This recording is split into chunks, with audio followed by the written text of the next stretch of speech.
नमस्कार। मैं डॉक्टर रमानिवास शर्मा रमन अपने YouTube चैनल पर साइंस और टेक्नोलॉजी का कॉम्पिटिटिव सेशन लेकर के बच्चों आपके सामने। आज बारी है ह्यूमन डिजीज पार्ट 4 की। आज चौथा सेशन है ह्यूमन डिजीज का। इसके पहले के 3 सेशन में विभिन्न रोगों का डिस्कशन हम कर चुके हैं। उसी तरह के वायरल या वायरस से होने वाले रोगों का विवरण कल के सेशन में था और आज भी थ्योरेटिकल सेशन में वायरस पर ही हम बात करेंगे। मध्य प्रदेश के आने वाले competitive exam, Madhya Pradesh professional examination board से जो परीक्षाएं होनी है उनके लिए यह सेशन बहुत महत्वपूर्ण होगा। परंपरागत परीक्षा NEET, state PSC, UPSC, SSC और पीएनएसटी तो है ही हैं, उनके भी सवाल हम कवर करने की कोशिश करेंगे। हमेशा की तरह 5 सवाल होंगे। 5 सवाल को पहले हम पूछेंगे आपसे और इसके बाद उन 5 सवालों का डिस्कशन, थ्योरेटिकल डिस्कशन आपके साथ साझा करेंगे। इसके पहले कुछ रोगों का विवरण जैसे डेंगू का, हेपेटाइटिस का थ्योरेटिकल डिस्कशन चित्रों के माध्यम से आपको समझाएंगे। बच्चों, चैनल को सब्सक्राइब करना, चैनल को लाइक करना और चैनल को शेयर करना, यह आपकी जिम्मेदारी है। आप देख रहे होंगे पहले हुई पेज पर विभिन्न प्रकार के हमने वायरस की चित्र शामिल किए। कौन सा वायरस कैसा दिखता है इसको बताने के लिए हमने ये पन्ना फ्रंट पेज पर लगाया है। जैसे HIV का वायरस, हेपेटाइटिस का वायरस, रेबीज का वायरस, जितने प्रकार के वायरस होते हैं सबकी संरचना चित्र पर बनी हुई, पहले ही पेज पर वो आपको दिख रहे हैं। जैसा कि आपको पता है कि कॉमन ह्यूमन डिजीज जो हैं वो हमने पहले ही सेशन में 5 बताई थी। बैक्टीरियल हमारा पूरा हो चुका है। आज वायरल डिजीज की बारी है।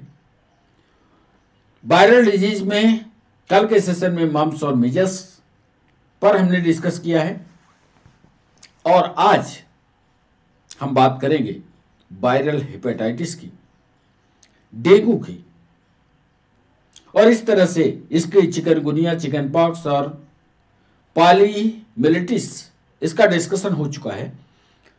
इन दोनों को पूरा करके वायरल डिजीज को पूरा करेंगे। सवाल 5 हैं और उन 5 सवालों का एक कंप्लीट डिस्कशन आपको मिलेगा।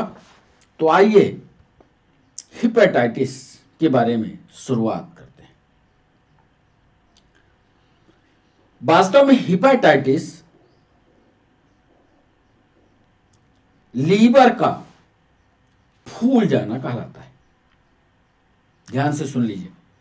Hepatitis is an inflammation of the liver that can be caused by virus in most cases, but also by consumption of toxic alcohol drugs. ये तो हमने बता दिया कि लीवर के आकार में अवांछनीय वृद्धि इस वायरस के कारण होती है या उसको हम हेपेटाइटिस कहते हैं। लेकिन कुछ ऐसे भी कारण हैं जिसके कारण हमारे लीवर में फर्क पड़ता है, लीवर की संरचना एबनॉर्मल हो जाती है, लीवर आकार में बड़ा हो जाता है। और वो प्रमुख कारण है जो हमेशा शराब पीते हैं, जो ड्रग्स लेते हैं, इसके कारण भी लीवर हमारा आकार में वृद्धि करता है, अननेसेसरी ग्रोथ दिखाता है और हेपेटाइटिस के रोग तक पहुंचाता है। अर्थ आप समझिएगा, हेपेटाइटिस सिर्फ वायरस के कारण नहीं है। वायरस एक स्टेप है कि वायरस से होगा। दूसरा स्टेप यह है कि यदि आप लगातार नशे के सेवन में हैं, एल्कोहल ले रहे हैं, ड्रग्स ले रहे हैं, तब भी आपका लीवर सूज जाएगा और होने वाला जो रोग होगा वो हेपेटाइटिस कहलाएगा। अब ये हेपेटाइटिस बी पर सवाल ज्यादा पूछे गए। हेपेटाइटिस बी क्या होता है? क्या उसके लक्षण है, जरा हम आपको विस्तार से इसको बताते हैं। यदि हेपेटाइटिस बी है तो उसमें आपको बुखार दिखेगा, पाचन शक्ति या भूख जो है वो समाप्त होगी, उल्टी होगी, पेट में दर्द होगा, थकान महसूस होगी और जोड़ों में दर्द होगा। चारों लक्षण पड़े रही हेपेटाइटिस बी के हैं। बुखार का आना, भूख का ना लगना, उल्टी होना, पेट में दर्द होना, कमजोरी लगना और जोड़ों में दर्द होना, ये सब हेपेटाइटिस बी के लक्षण हैं।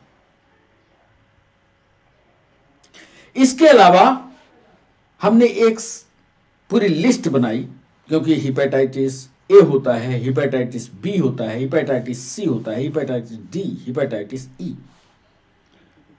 नीट की परीक्षा में हेपेटाइटिस पर ज्यादा सवाल पूछे गए, उसको हमने एक टेबल फॉर्म में बनाया कि उस रोग का नाम क्या है। देख लीजिए, पहले कॉलम में हमने रोग का नाम लिखा, दूसरे कॉलम में लिखा कौन से पैथोजन या कौन से वायरस से यह फैलता है, इसके सिम्टम्स क्या होते हैं, समय कितना लगता है और इसका फैलने का तरीका क्या है, मेथड ऑफ ट्रांसमिशन क्या है और कैसे इसको टेस्ट करते हैं। इन्हीं के इर्द गिर्द सारे सवाल पूछे गए, इसलिए आप इसको नोट्स में यह पूरी की पूरी टेबल बनाने की कोशिश कीजिए, ताकि hepatitis A, hepatitis B, hepatitis C, D, E को बेहतर ढंग से पढ़ पाए। पहले में देखिए हेपेटाइटिस ए।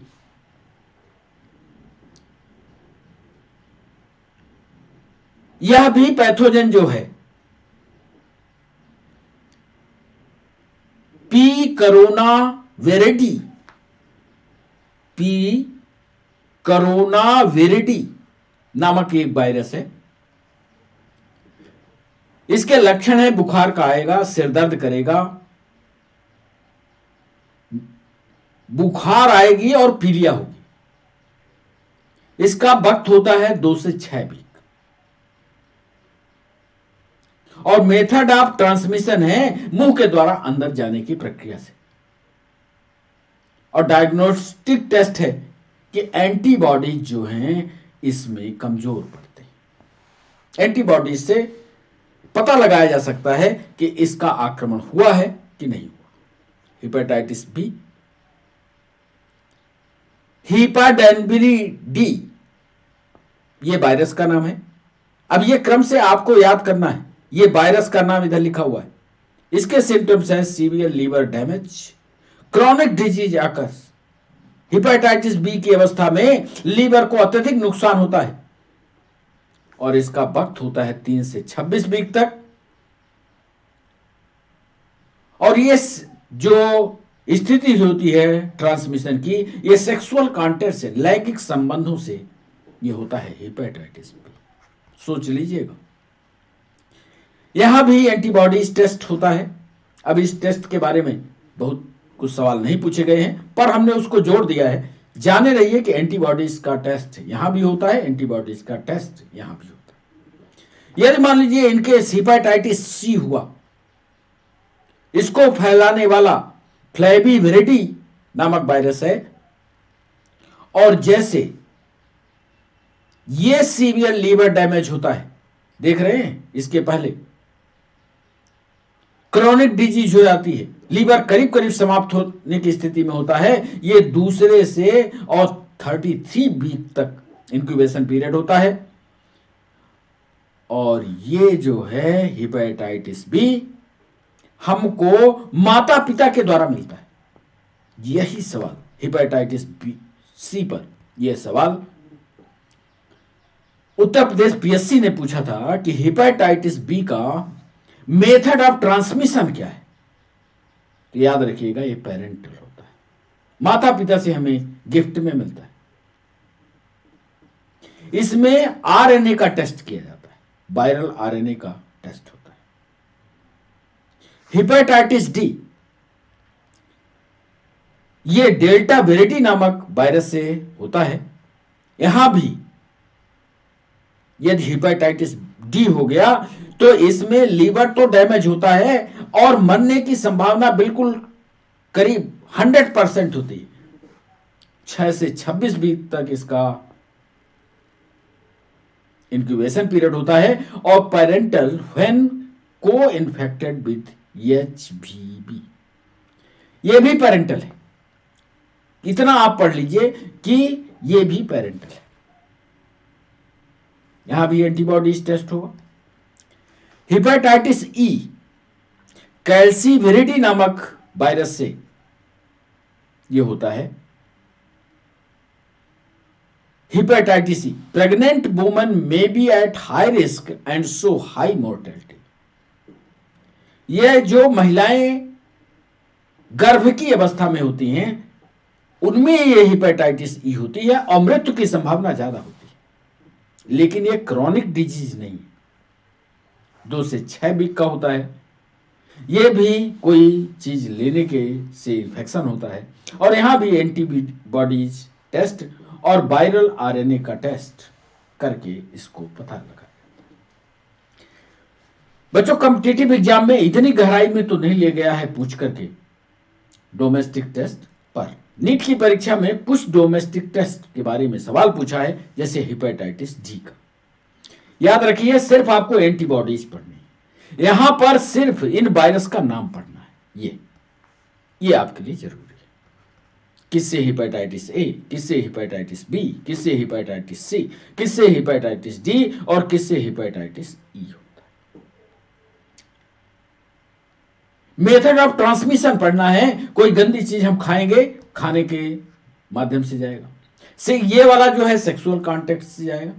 ये भी पेरेंटल होता है, माता पिता से मिलता है, ये भी पेरेंटल है। और ये भी गलत खान पान से या कोई मुंह से चीज हम ले रहे हैं तब हमारे अंदर होता है। ये बड़ी इंपॉर्टेंट स्लाइड है, इसको जरूर नोट्स बनाने की कोशिश कीजिए। हेपेटाइटिस वायरस जो है सीधा सीधा खाने के समय, मान लीजिए हमने कुछ लिया, उसमें से ये वायरस हमारे अंदर गया, ये सीधे लीवर पर पहुंचता है। और लीवर की ये जो पोजीशन होती है, जो यहां देख रहे हैं, यहां ये जो लीवर की पोजीशन देख रहे हैं, ये लीवर की पोजीशन कुछ ऐसी हो जाती है, देख लीजिए।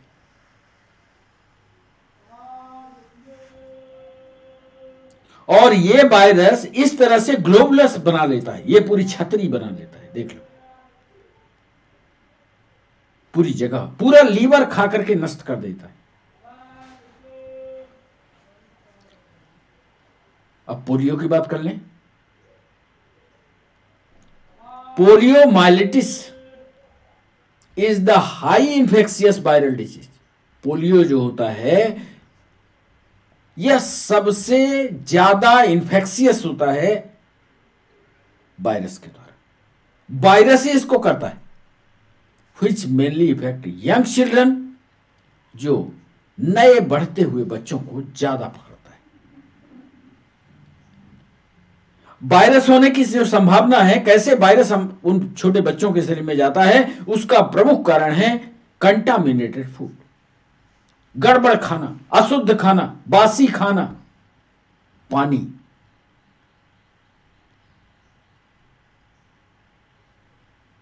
और जब ये वायरस अंदर पहुंच जाता है आपके, तो छोटी आंत में और बड़ी आंत में इसकी वृद्धि होती है। और इसकी वृद्धि होने के बाद आपका जो नर्वस सिस्टम होता है, यानी तंत्रिका तंत्र प्रभावित हो जाता है। जैसा चलना चाहिए, जैसा सोचना चाहिए, जैसे खड़े होना चाहिए, पोलियो होने के बाद या पोलियो के इस इन्फेक्शन के बाद सब कुछ रुक जाता है। बहुत ही गंभीर रोग है, इसको भी ध्यान में रखिएगा। एक बुखार के बारे में आपको बता दें, डेंगू। अभी आपने उधर चिकनगुनिया को देखा, बहुत सारे रोगों को देखा, ऐसे ही एक बुखार होता है जिसको डेंगू के नाम से जाने जाता है। डेंगू एक बुखार ही है और यह बुखार वायरस से नहीं, fever dengue, pronounced DENG, is caused by virus that are transmitted by mosquito bites. Virus से तो होगा, वायरस से तो होगा, ये सही है। ये कई बार सवाल पूछा। डेंगू जो है वायरस से ही होता है, कारण उसका वायरस होता है, लेकिन ट्रांसमिशन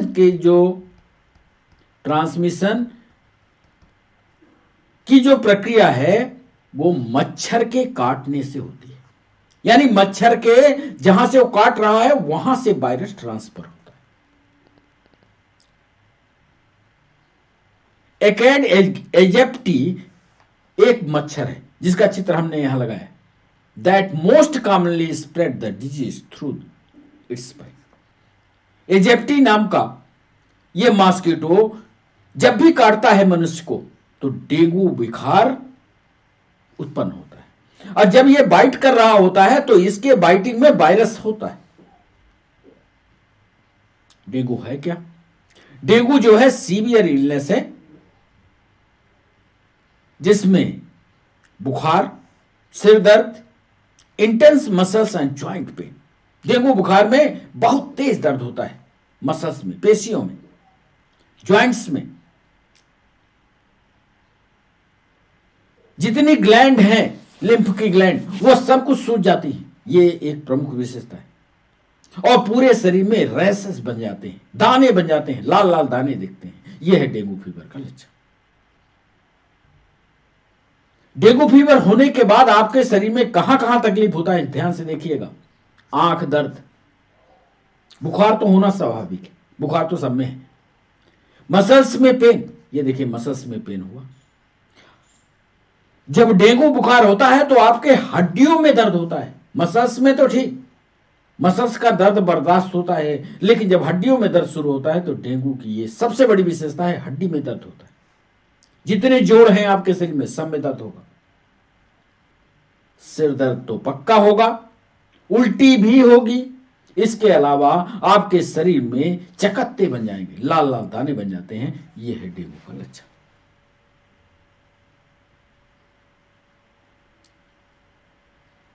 डेंगू से कैसे आप बचें? यह एजिप्टी मच्छर है, ध्यान से देख लीजिए। एड्स एजिप्टी नाम का यह मच्छर कुछ इस तरह से दिखता है, और जब यह बाइट करता है, जैसे ही खाता है, यह वायरस मनुष्य के शरीर में जाता है।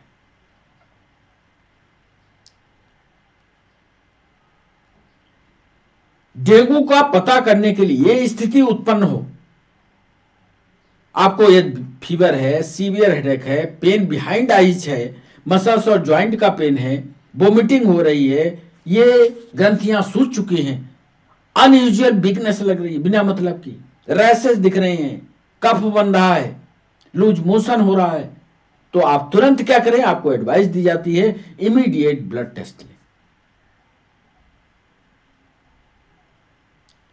तरल युक्त भोजन लें, रेस्ट करें, पैरासीटामॉल ले सकते हैं टू रिड्यूस ज्वाइंट्स पेन।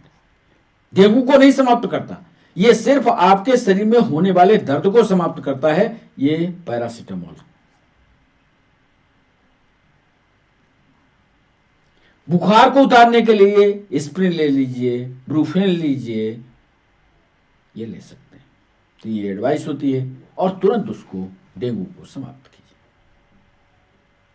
बच्चों, चलते हैं एमसीक्यू सेशन की ओर, और पहला सवाल आपके स्क्रीन पर ये रहा। निम्नलिखित में से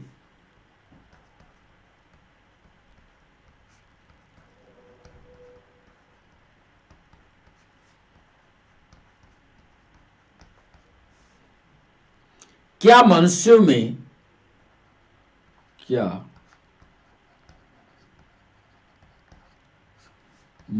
में त्वचा का रंग निर्धारित करता है? त्वचा का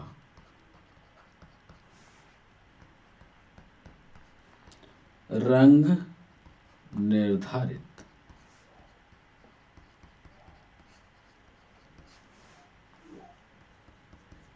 ये ऑप्शन दे रहे हैं पैराफिन,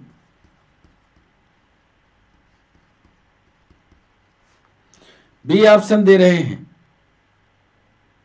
मेलानिन डाइज,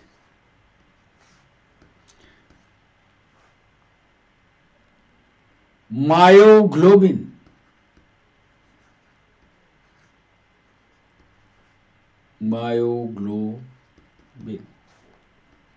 और डी नन। हमने पूछा आपके त्वचा का रंग कौन निर्धारित करेगा, क्या वो पैराफिन है, क्या वो मेलानिन है, या मायोग्लोबिन है, या इनमें से कोई नहीं। सही जवाब कमेंट सेक्शन में कीजिए, नहीं तो हम डिस्कशन लगाए हैं उसको आपको थ्योरेटिकल समझाएंगे। दूसरा सवाल, अभी हमने कुछ दिनों पहले पढ़ाया आपको हैजा, कालरा जिसको कहते हैं, टाइफाइड,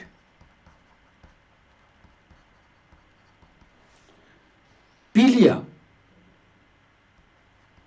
और पीलिया यानी जॉइंडिस।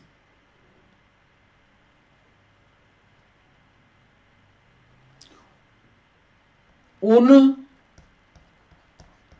रोगों का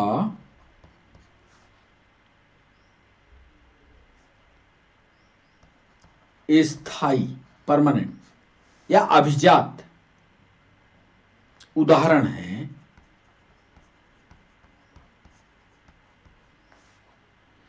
जो फैलते हैं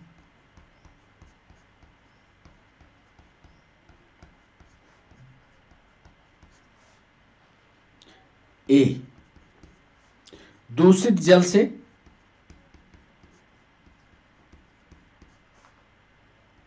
कंटामिनेटेड वाटर से, बी ऑप्शन दे रहे हैं कंटामिनेटेड एयर से, दूषित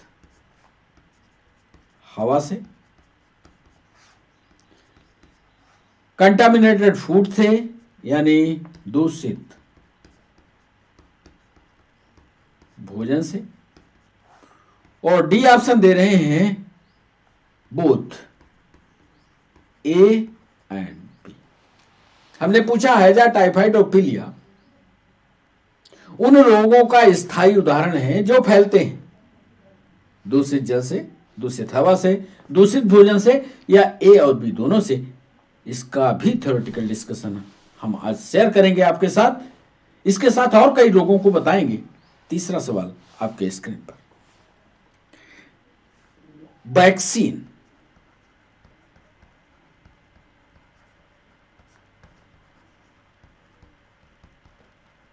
यानी टीका, वैक्सीन के बारे में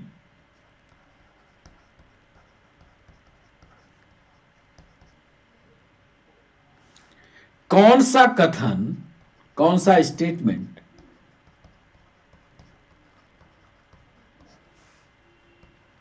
असत्य है? वैक्सीन के बारे में कौन सा कथन असत्य है, यह सवाल हमने पूछा। ए ऑप्शन दे रहे हैं उसका वैक्सीन, वैक्सीन की संरचना, क्यों वैक्सीन लोग लगवाते हैं, क्या वैक्सीन में वही वायरस होता है, वही बैक्टीरिया होता है? वैक्सीन की बात कर रहे हैं। वैक्सीन के बारे में कौन सा कथन असत्य है, फाल्स है, यह आपको बताना है। वैक्सीन विभिन्न रोगों के,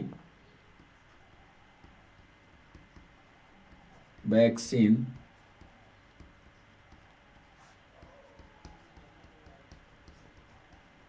विभिन्न रोगों के मृत या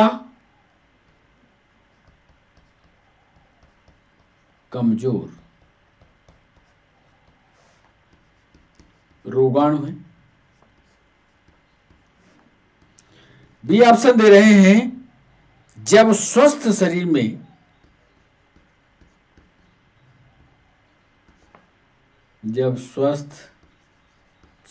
में वैक्सीन प्रवेश होता है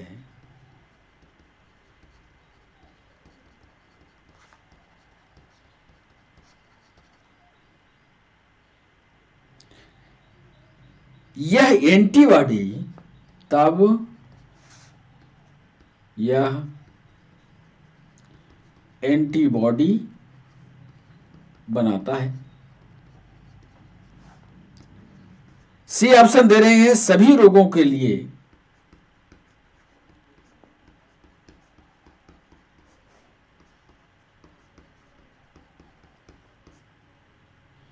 वैक्सीन सामान्य, वैक्सीन सामान्य जनरल और समान होते हैं सिमिलर।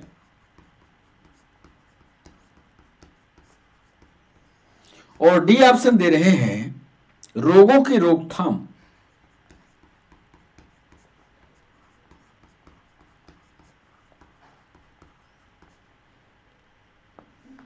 द्वारा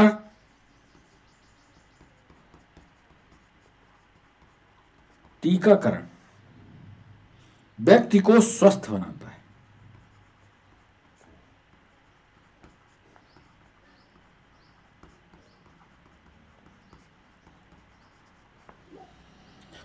वैक्सीन के बारे में कौन सा कथन असत्य है यह आपको बताना है। वैक्सीन विभिन्न रोगों के मृत या कमजोर रोगाणु होते हैं। वैक्सीन में क्या होता है, क्या डाला जाता है हमारे शरीर में? जब स्वस्थ शरीर में वैक्सीन प्रवेश होता है तब एंटीबॉडी बनता है। सभी रोगों के लिए वैक्सीन सामान्य होते हैं और सिमिलर होते हैं। रोगों की रोकथाम द्वारा टीकाकरण व्यक्ति को स्वस्थ बनाता है। इसका भी डिस्कशन करेंगे बच्चों। चौथा सवाल, ऊन का जहां उद्योग लगता है वहां से यह जुड़ा हुआ सवाल, ऊनी उद्योग में वे कर्मचारी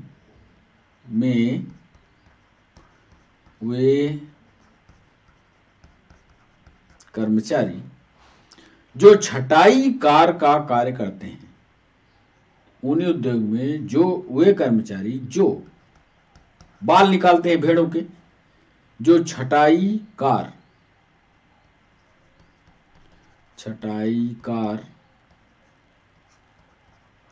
का कार्य करते हैं, वे कभी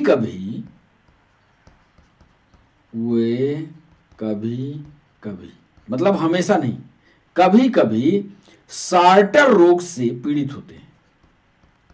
सार्टर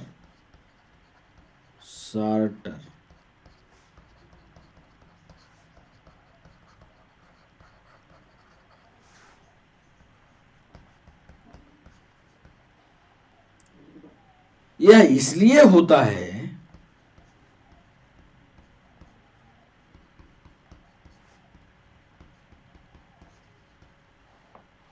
क्योंकि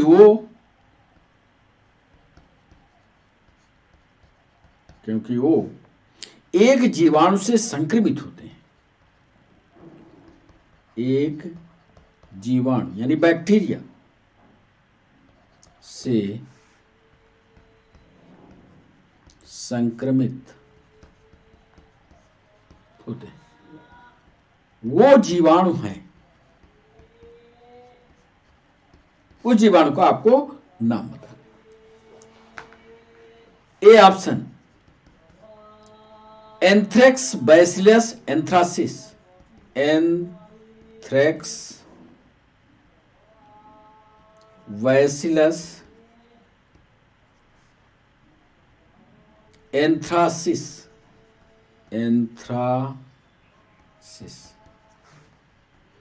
बी ऑप्शन मायोबैक्टीरियम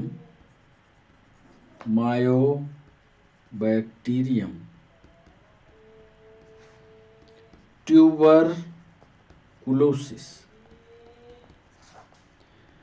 सी ऑप्शन दे रहे हैं साल्मोनेला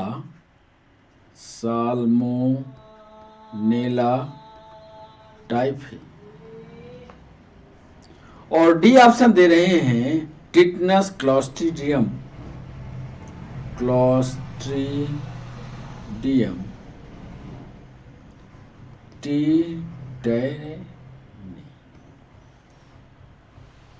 बाल की, जहां भेड़ों के बाल निकाले जाते हैं उस कर्मचारी की बात कर रहे हैं। वो सार्टर नामक रोग से प्रभावित होता है। सार्टर रोग किस जीवाणु के द्वारा फैलाया जाता है? कुल मिलाकर के ये सवाल हमने पूछा।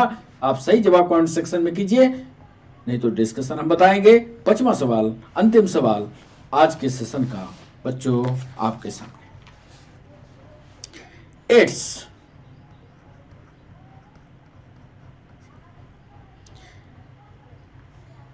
के लक्षित अंग, एड्स के लक्षित अंग यानी इफेक्टिव ऑर्गन, इफेक्टिव ऑर्गन का नाम है। एड्स कहां प्रभावित करता है? कुल मिलाकर के ये सवाल पूछ रहे हैं, कौन से अंग पर प्रभावित होता है? ए ऑप्शन, क्या वो हार्ट है? बी ऑप्शन, क्या वो लिम्फ नोड है? सी ऑप्शन, क्या वह रिप्रोडक्टिव सिस्टम है? और डी, क्या वह ब्रेन है? टारगेट ऑर्गन कौन सा है एड्स का? क्या हार्ट है, क्या लिम्फ नोड है, क्या रिप्रोडक्टिव सिस्टम है, क्या ब्रेन है? सही जवाब कमेंट सेक्शन में कीजिए, और नहीं तो पूरा हम बताएंगे ही आपको।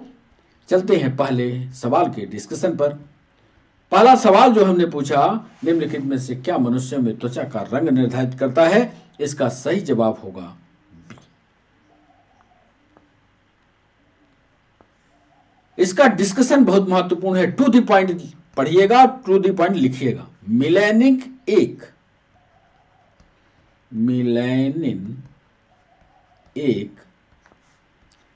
प्राकृतिक रंग द्रव है। एक पॉइंट। यह भी सवाल मध्य प्रदेश वनारक्षक की परीक्षा में पूछा गया। मिलेनिन किस प्रकार का पदार्थ है? क्या आर्टिफिशियल होता है कि नेचुरल होता है? किस प्रकार का है, सॉलिड है कि लिक्विड है? तो याद रखिएगा, मिलेनिन एक प्राकृतिक है और रंग द्रव है। दूसरा, मिलेनिन जो है यह पृथ्वी के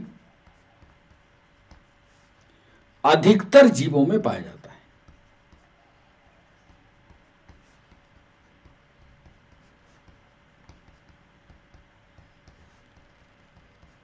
झारखंड पीएससी में सवाल पूछा गया कि संसार में जितने जंतु हैं, क्या हर जंतु के शरीर पर मिलेनिन होता है? उस बात को आप ध्यान रखिएगा, अधिकतर में पाया जाता है। कुछ ही जीव ऐसे हैं जिसमें मिलेनिन नहीं होता। अब वो कौन से जीव हैं? तीसरे पॉइंट में लिख लीजिए, जिसमें मिलेनिन नहीं होता। मकड़ी में, स्पाइडर में मिलेनिन नहीं पाया जाता।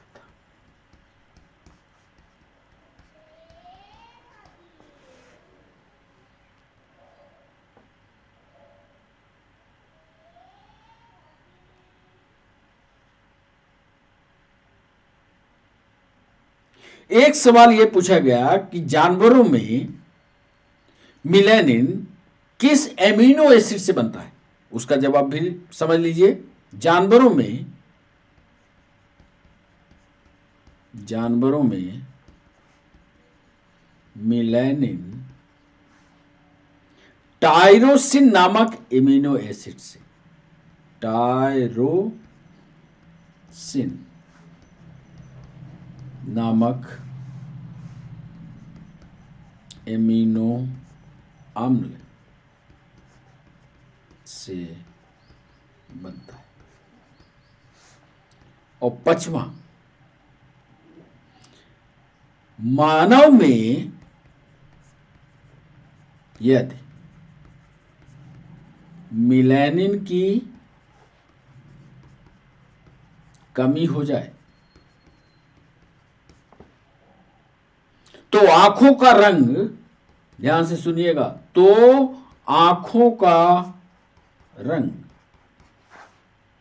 हरा और त्वचा का रंग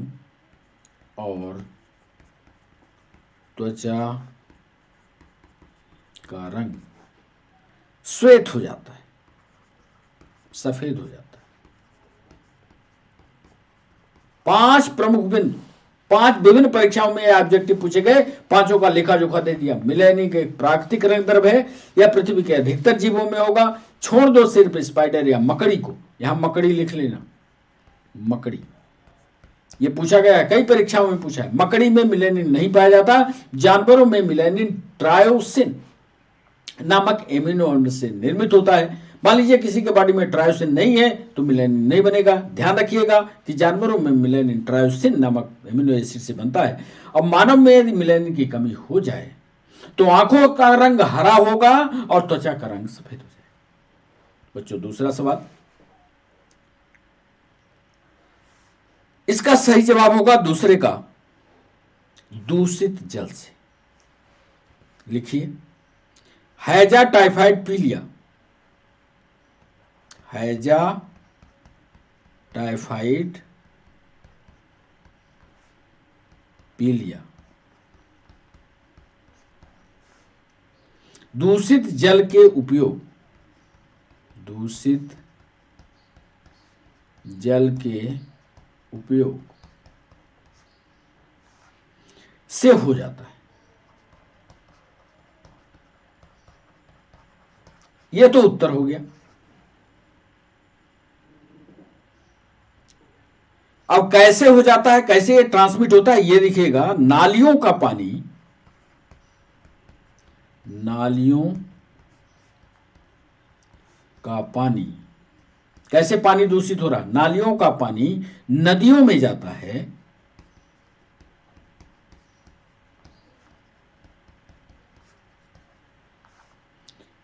तथा नदियों का पानी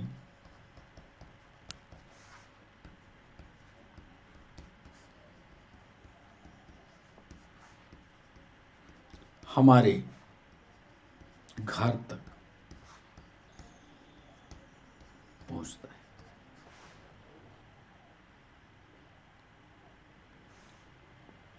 जिसके कारण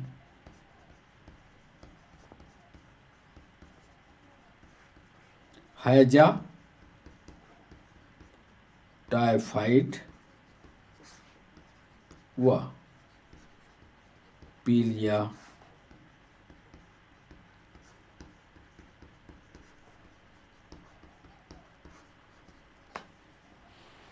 तो ये 2 पॉइंट याद रखिएगा दूसरे सवाल के साथ। तीसरा सवाल, वैक्सीन के बारे में कौन सा कथन असत्य है? इसमें वैसे भी आप देखोगे तो वैक्सीन विभिन्न रोगों के मृत या कमजोर रोगाणु है। वैक्सीन जो होता है कैसे बनती है? जिस रोग से हमें बचना है उसी रोग को मृत अवस्था में शरीर में ठोक दिया जाता है, और जैसे वो पहुंचता है तो हमारा शरीर एक्टिव होकर के एंटीबॉडी बनाता है और उसको समाप्त करता है। ये वैक्सीन का नियम। हमको बताना है असत्य। असत्य माने जो इसमें गड़बड़ होती है। ये तो सही दिख रहा है, जब स्वस्थ शरीर में वैक्सीन प्रवेश होता है तब वह एंटीबॉडी बनाता है, बिल्कुल सही है। दूसरा भी सही है। बचता है सी और डी, तो सी सभी रोगों के लिए वैक्सीन सामान्य होती है और समान होती है, यह गलत है। सभी में वैक्सीन सामान्य हो ऐसा नहीं है, कठिन भी हो सकती है, और सब वैक्सीन एक जैसे हो ऐसा नहीं हो सकता। इसलिए तीसरा सही जवाब होगा। आइए इसका डिस्कशन भी लिख लीजिए। वैक्सीन है क्या? वैक्सीन वह उपाय है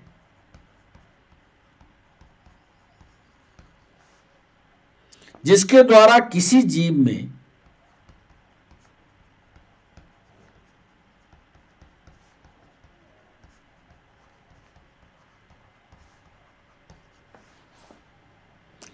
किसी रोग के प्रति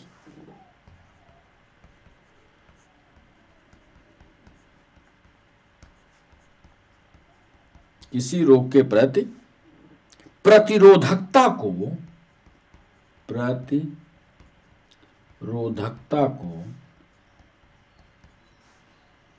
उत्पन्न किया जाता है।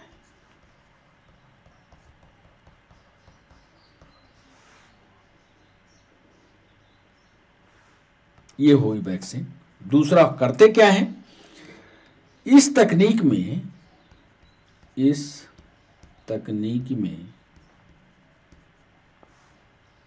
कमजोर जीव, कमजोर रोग कारक जीव,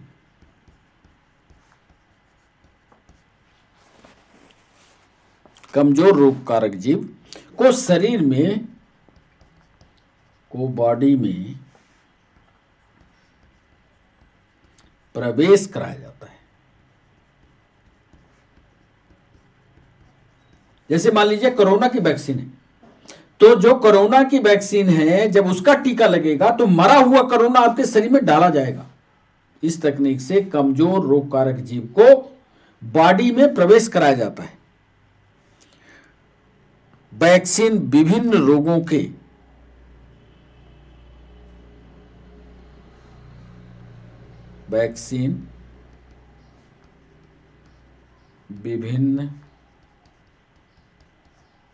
के मृत या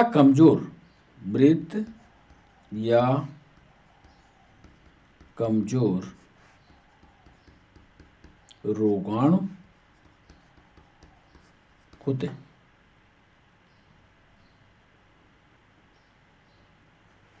तीसरा, जब वैक्सीन अंदर पहुंचता है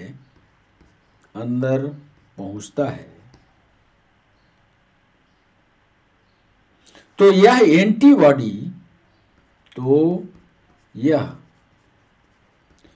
एंटीबॉडी बनाना शुरू कर देता है।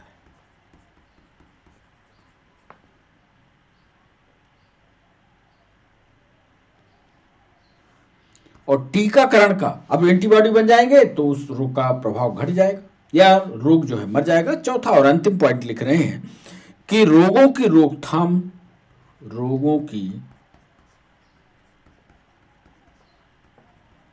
रोकथाम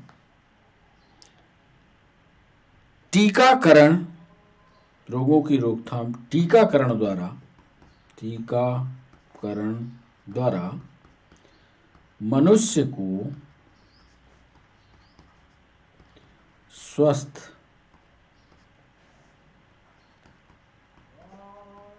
बनाता है।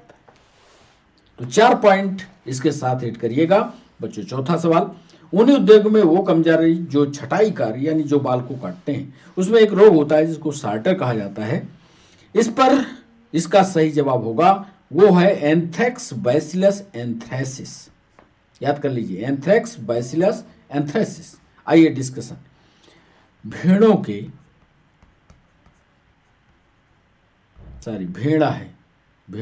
के शरीर पर एंथ्रेक्स बैसिलस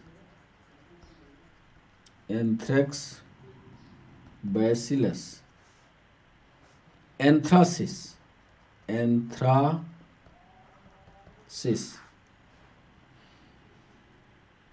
बैक्टीरिया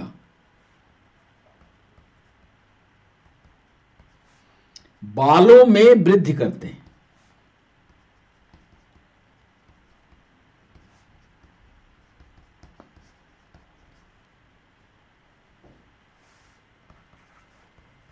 जब भेड़ों के बालों को काटा जाता है, तो काटने वाला तो आदमी है।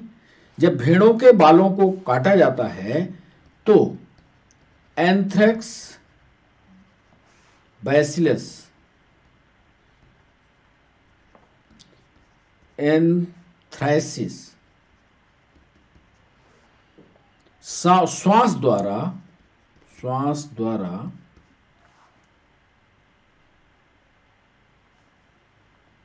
फेफड़ों तक पहुंच जाता है।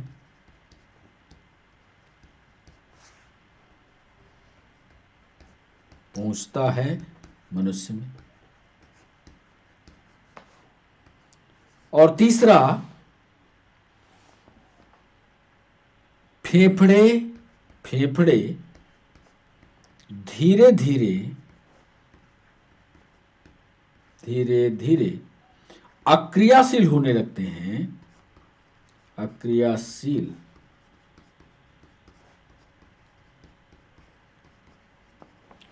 धीरे धीरे अक्रियाशील होने लगते हैं,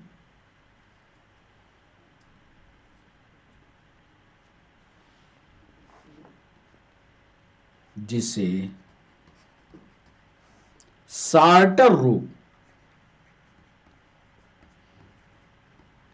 सार्टर डिजीज के नाम से जाना जाता है। तो ये 3 पॉइंट, तीनों को तीनों पढ़ लीजिएगा बार बार। भेड़ों के जो बाल होते हैं उसमें एंथ्रेक्स बैसिलस एंथ्रेसिस पाया जाता है। ये बैक्टीरिया है जो बालों में बढ़ता है। जब भेड़ों को काटने वाला उसके आसपास बाल को काटने के बाद सांस लेता है तो ये एंथ्रेक्स बैसिलस एंथ्रेसिस मनुष्य के शरीर में पहुंचता है। शरीर में पहुंचकर सीधे फेफड़े को ब्लॉक करता है और फेफड़ा जब ब्लॉक होता है धीरे धीरे अक्रियाशील होने लगते हैं, जिसे सार्टर डिजीज के नाम से जाना जाता है।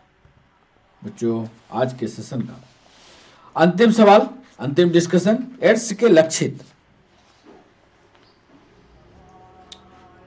सबसे पहले तो इसका सही जवाब लिख लें, ये होगा लिम्फ नोड। इसका डिस्कशन देखिए कि एड्स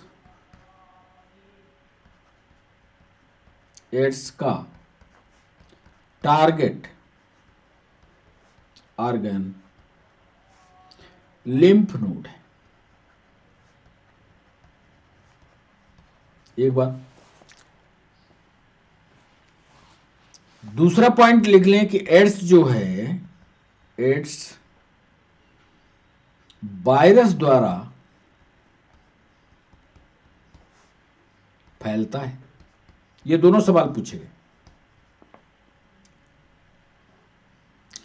एड्स हो जाता है तो मनुष्य का सामान्य लक्षण क्या होता है?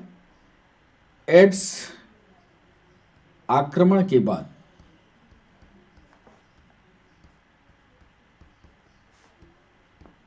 मनुष्य में प्राकृतिक प्रतिरक्षण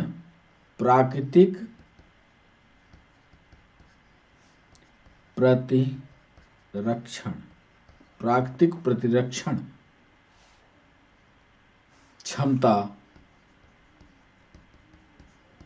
समाप्त हो जाती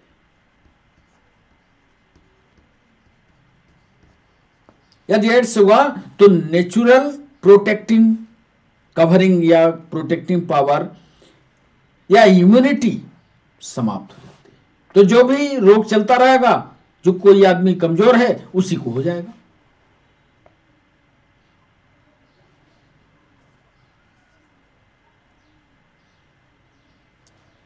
एड्स जो है, ये भी सवाल पूछा, एड्स HIV वायरस द्वारा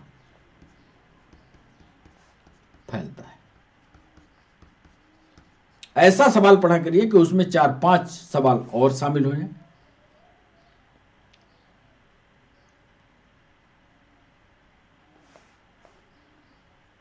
अंतिम लिख लीजिए, चूंकि प्रतिरोधक क्षमता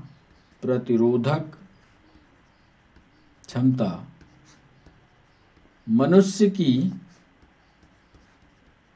समाप्त हो जाती है, चूंकि प्रतिरोधक क्षमता मनुष्य की समाप्त हो जाती है, इसलिए कई रोग एक साथ आक्रमण कर लेते हैं और मनुष्य की मृत्यु